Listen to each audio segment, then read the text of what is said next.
previous video was dealing with what is called a break. So as you can tell, this is a covered porch, and then out there is the rest of the house. So this is a break between the porch and the rest of the house. If there was a reason to redo this side, like underneath the porch, or redo that side, like maybe you want to put stone in here, which we have talked about, or something else, this break becomes really handy. All right, so I don't usually recommend, if you're coming out from underneath the porch with siding, just to continue it on. I mean, you could put a break in later, but then you got to cut it, you got to pull it down. It's a lot more work. So putting a break in, and it doesn't look bad. I mean, it's just there, right? Okay, this one is what we're going to talk about next. This video is about the inner corner. All right, so let's go talk about that. All right, so I took one of these boards off on our porch so I could show you this.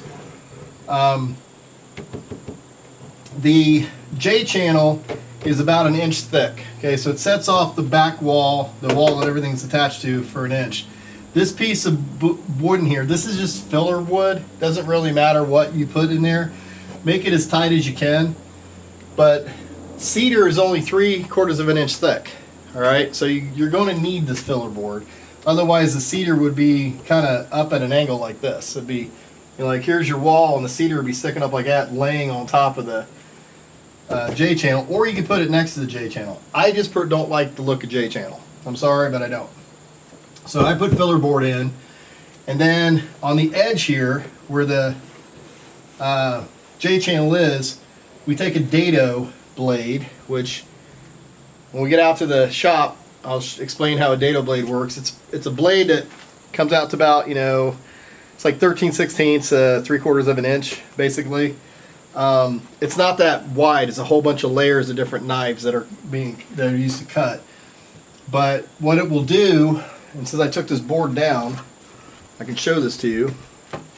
It'll cut a ravine, if you will.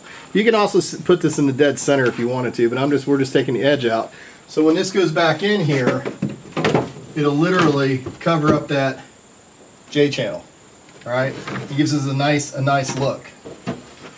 So when they're done, when everything's done, this will look like this. Okay, so there's no J channel being shown. This is covering it up, gives you a nice solid window, and gives you a nice place to run some caulk down for when you put your windows in. That's the reason I like it. All right, so let's go out to the shop and start cutting some dados.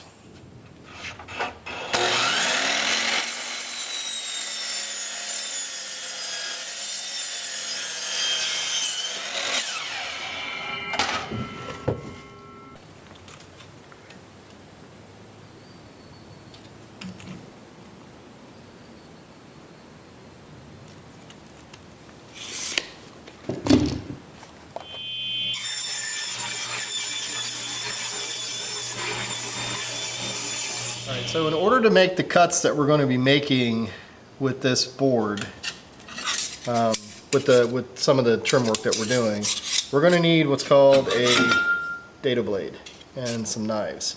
Now the Dado blade knives, they build up to make up to, I think it's about a 3/4 inch wide cut, and that'll be enough to take off that edge for the J channel. So I'm going to do a quick instructional thing on how to set up a Dado blade here real quick, and we'll move on from there, and then I'll make some cuts. Right now you're looking at the top view of my table saw. Now this is a wood guard plate. The main thing that these do, these keep wood from falling down and beside here, but they also keep structure and strength on the side of a piece of wood being cut. Some of these are, I think this is about a 1/2 inch wide, because you can put up to 2 blades on here if you wanted to cut 1/4 inch strips. You can get these narrower, or you can make them yourself, which is what I did here for my Dado blades. All right, so you just basically take this, draw it out, and then take a piece of 1/8 inch plywood, cut it out with a jigsaw so you can get something to fit in there, and then drill a hole at the end down here to put the screw back in. Try to keep this clean if you can. It's really hard to. Yeah, I know I've got a lot of sawdust down there, but I haven't done the video yet on making the dust collector. That's coming up. So, whenever you're taking a blade off, make sure you grab a piece of wood. I'll bring us forward a little bit.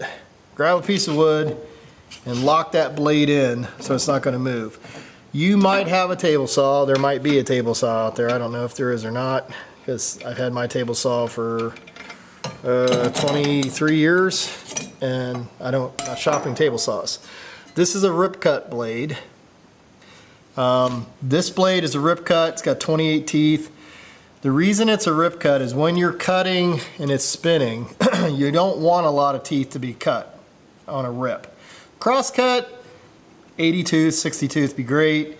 Stay between 24 and say 32 for a rip cut. This digs the wood out and throws it really quick, okay? So when you're cutting on a piece of wood, you've got grain going this way, right? This way you're cutting through the grain. This way you're cutting with the grain. So you want to get that grain out of the way as quickly as possible. If you don't believe me, just take some choice cuts. If you're burning the side of your wood, I don't have any around here, but if you burn the side of the wood, like your score marks from where the blade sat there, that means you got the wrong blade on. All right, so keep that in mind. All right, so Dado blades. Every blade that you get, and it's really shiny, but every blade you get has a rotation. Make sure that rotation is going toward the front of the table saw. Usually whatever's printed goes to the left. That's just, a guide. All right, these guys are there to cut up to 1/8 of an inch. So if I wanted to cut 1/8 of an inch, this would be this. But you notice this is wider than my saw, right? Not the entire thing. This is 1/8 of an inch. Just the tip, and that's by convention. If I needed to cut 1/4 inch, I would just take 2 of these blades, or just take 2 blades in general and put them together, and that would be 1/4 inch and would be done. But what I need to be doing today, we're going to cut a 1/2 inch. So we're going to throw a blade on here, a knife. Now you can't put this sitting up on top of here like this. See, it's rocking. So that cutter's got to be in the middle here. Okay. So this is 1/8. This is 1/4. I'm going to put a second knife on here and put it back here a little bit. All right. So that makes 3/8, and this will make 1/2. Now you try to keep all of these guys out of sync with each other. All right. So these two are not going to touch because there's a blade behind it, and these two are not going to touch because there's a blade, there's just this knife up here. All right.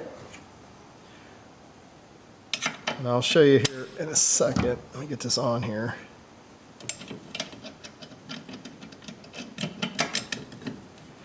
Okay, so I'm just going to finger tighten that. So as you can see, if I take the 1 inch mark on one side, that's a 1/2 inch. All right, totally 1/2 inch. So that's how you would set this up for a 1/2 inch. Now,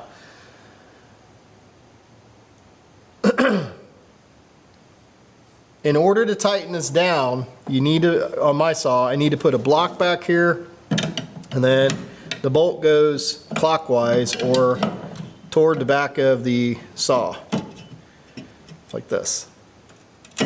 Okay. You just want to get it, not, you don't have to be cranking this thing down like you're going to snap the arm off it or anything. But then you put your little board back in. And if you don't have one of these, at this point in time would be good, like if there was no hole here, that's okay. but you definitely need to make one of these or go buy one. I just make them, and then what I do is I do what's called a rising. So when you turn your saw on, you know, you'll rise this up and it will cut its own hole, whatever you need to make. All right. Now, as I said before, when you're cutting with one of these, I'm just going to lift this up through here.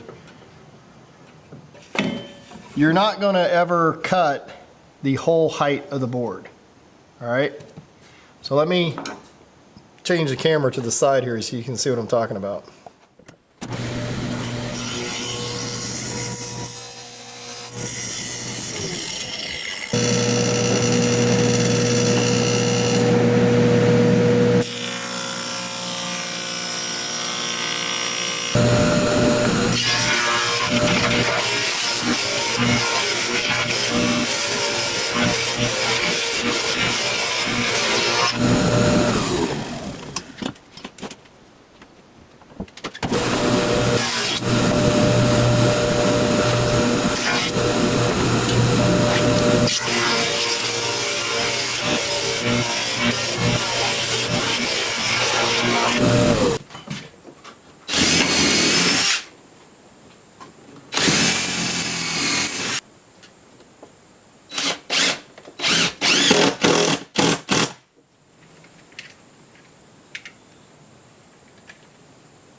This one's done. Now we just need to get this one in. All right, so this last board is going to have to wait a minute because of this. As you can see, we have a barn swallow's nest up here, and the one reason that we are waiting on this, I got to take the barn swallow nest down, but this board has got to come down to about here. Okay, which means I got to cut this off, and I have to do the same thing on the other side, and which is a bit funny because there's a barn swallow's nest over there too. So don't worry about the barn swallows. They will come back to this area. I will put a little ledge here across the two that will allow them to rebuild their nest next year, next spring. And they will do it. They come back every single year. They find this to be a very safe place for them to live. They've been here for probably 10 years now. So I just need to put a little triangle up there or something for them that they can put their mud on and build a nest. They don't like a big area. They just want a small one. So we'll see what we can do. If they don't build this spring, I'll adjust a piece of wood to see until they do. All right, so this has got to get done. I'm going to need some help with that, so I'll have to get back to that in a little bit later.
We need to cut this piece of J-channel off right here.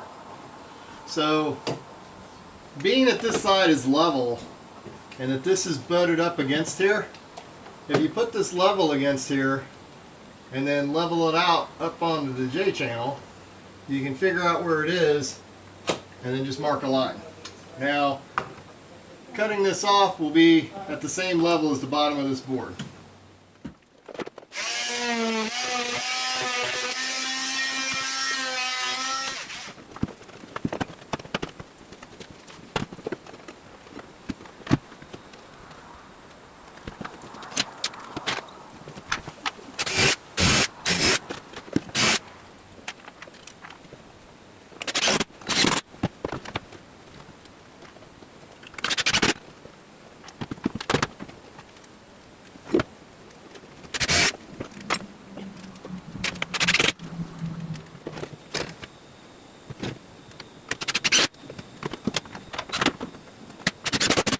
Just like measuring the height of a wall, I need to measure the inside of this. So, if I get up here and I measure from the inside of here over to a number that I can do math on, so that's 7 feet. Could have picked any number, 8, 5, whatever, but 7's where I'm at. And this is 7 foot and 11/16. So I add the two numbers together and I get 14 foot 11/16. It's that easy.